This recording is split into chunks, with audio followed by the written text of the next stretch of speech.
Our first guest in our Leading Ladies series is Trinh Ngo, and we're going to hear her incredible story of coming to Australia from an immigrant family to carving out her own success story. So Trinh, tell us a little bit first of all about your childhood and how your parents have actually influenced who you are today. I get my work ethic from my parents. Like you said, they came over to Australia in '84 as refugees with my older brother and a suitcase. That was it.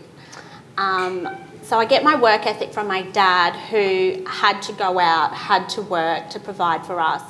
And he started a new career being a baker, not knowing anything, learnt it, did really well, and brought the family to Queensland in '88 after Expo.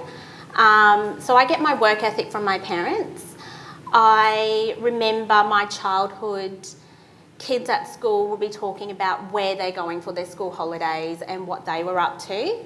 They'll be going to the beach, going overseas, and they would ask me and I'll be like, I'm going to the bakery.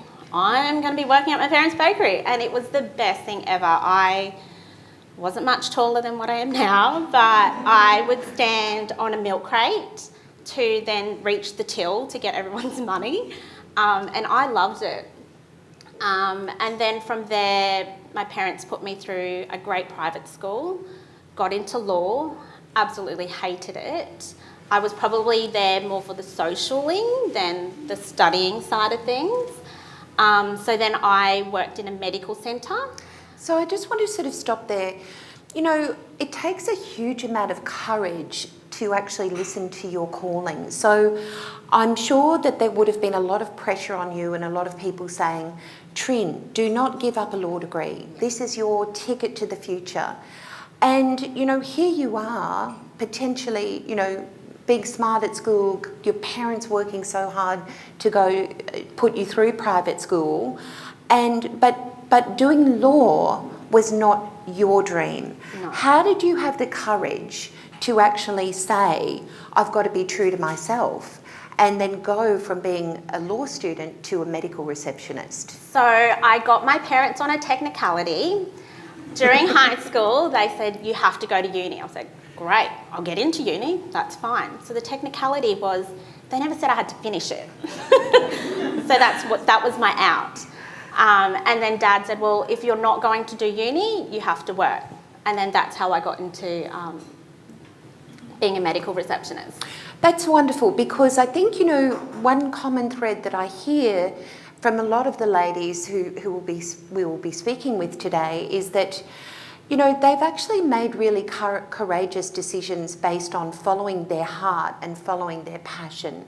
So you became a medical receptionist and then were doing that and thought, you know, what else can I do with my life? And I believe out of that, the very unexpected journey began, where you never thought you'd get into real estate, you never thought you'd get into property management, but you answered an ad and you had an opportunity and it took off from there. I answered an ad in the paper. It wasn't Seek or anything back then, it was in the paper to look after, I think it was about 6 or 8 phone lines for a real estate office. And I thought, it's not blood, it's not bodily fluids that I have to deal with, it's phones, I can talk, it'll be fine. So that's what I did.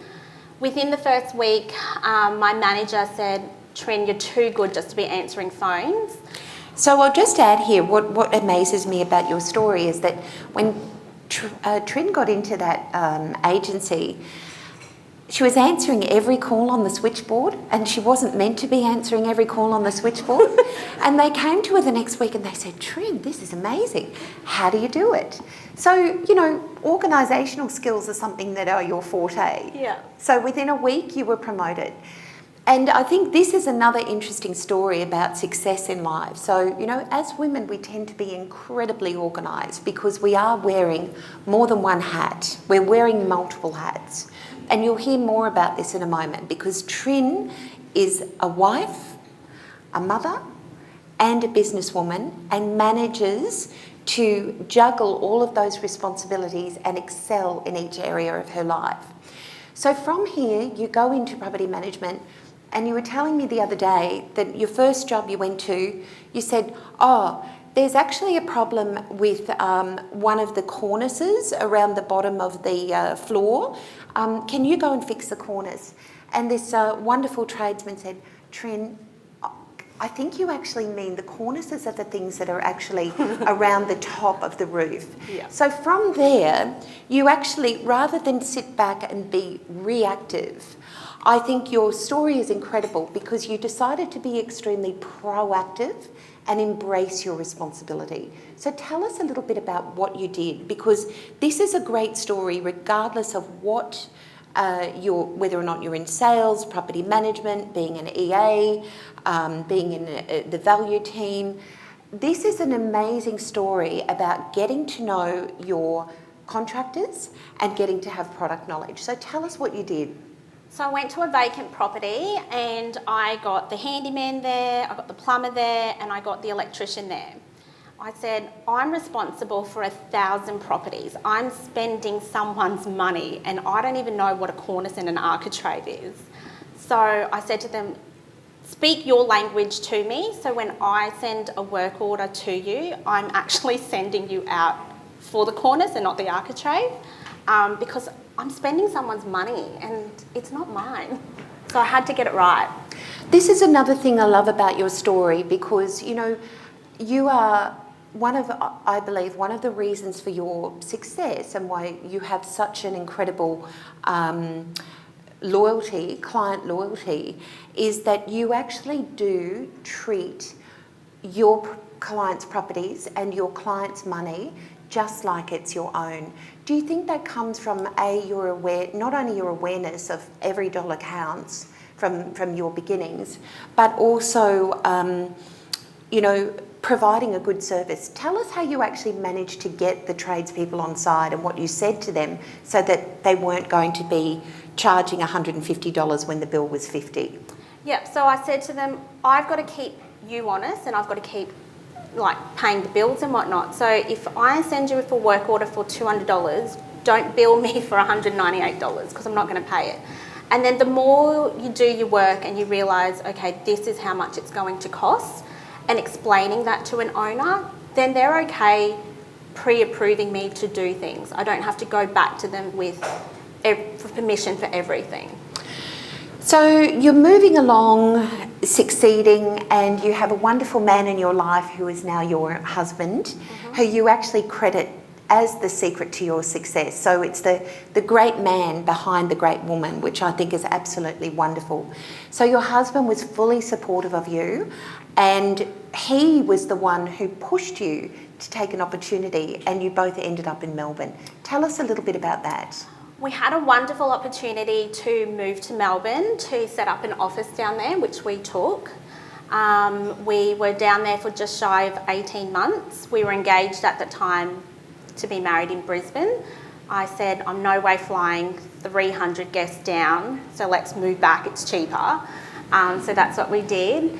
And he gave up his job to move down with me, and he was okay with that. That's absolutely wonderful.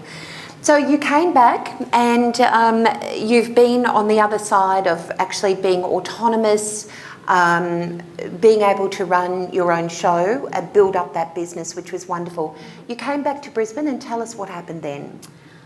I thought one day if I'm going to have my own business, I need to see how others run their business. So how other property managers use their software, and things like that. So I went and worked for a corporate business, and I absolutely hated it. I hated it so much that my husband said to me, you're angry, you're no fun to be around with. I'm like, what do you mean? And he said, you need to get out. It's not I was a different person.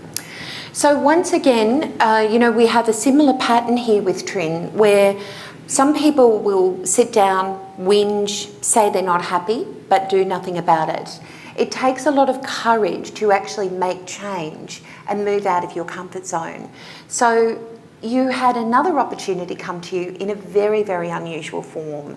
Tell us about this opportunity. So the corporate job that I was in, we had a high staff turnover, so I was constantly with recruiters trying to get new property managers in. And the recruiter came to me and he said, Trin, I've got a job for you. I'm like, no, I'm fine. I'll be fine.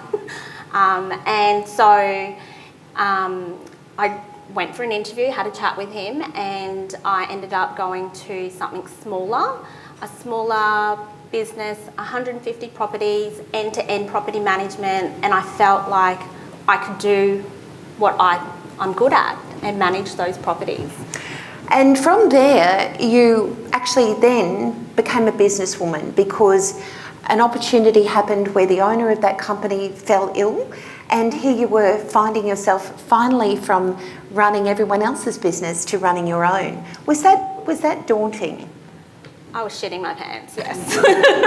It was so daunting because before we met with Hayes and Matt, my husband and I, we looked at the numbers and we thought, how are we going to do this by ourselves? And it was just too expensive.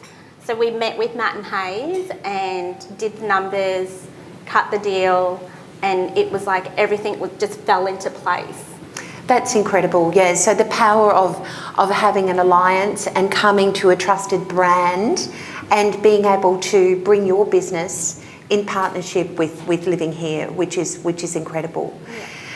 And now, Trin, one of the other things is balancing your life. So what is it every day that keeps you going? Because, you know, property management, I have the greatest respect, as everyone knows. I have so much respect for property managers. This time last year, it was the floods.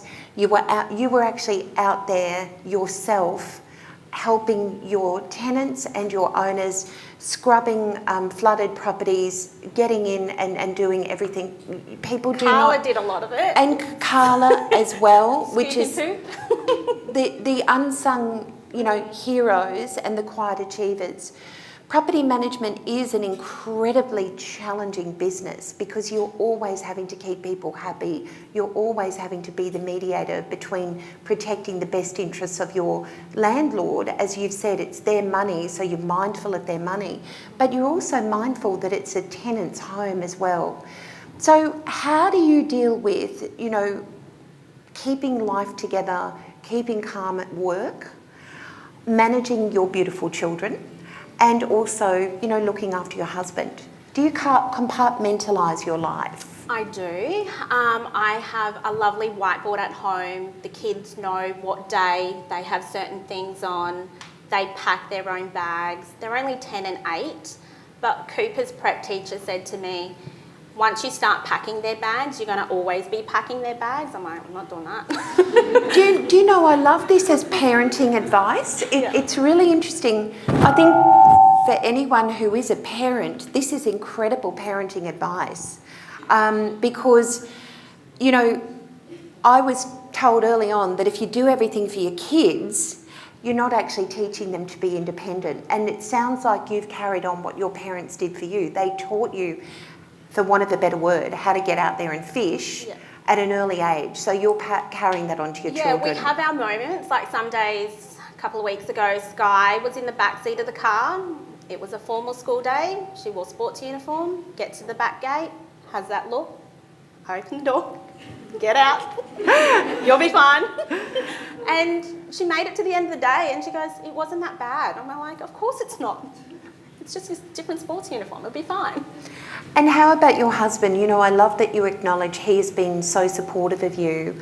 How do you make sure that you know, maintain that part of your life, which is very important? I'm very lucky that he will tell me when I'm working too much or I'm not doing enough in something. So we have that open relationship that we can say, get your shit together or let's do something. Last week was a great example. I felt like work was becoming too much. So I booked in a mental health day, hitched up the camper trailer, off we went for 2 nights. I'm over cows, not doing a farm stay anymore. But yeah, it's good that I get his support in that as well. And finally, you know, for all the ladies here today, you know, to you know, inspire us with your journey, what is your why? What is it every day that gets you up and gets you out of bed? My why is I don't want to be doing this forever. I still love property management after 15 plus years, but I want to let the kids know that they can do anything. They don't have to choose work or family or work. They can do both and be good at both. So your drive every day is to, like your parents, Yep. create a legacy for the next generation. Yeah. Beautiful. Thank you so much, Thank Trinh. you. We really appreciate you.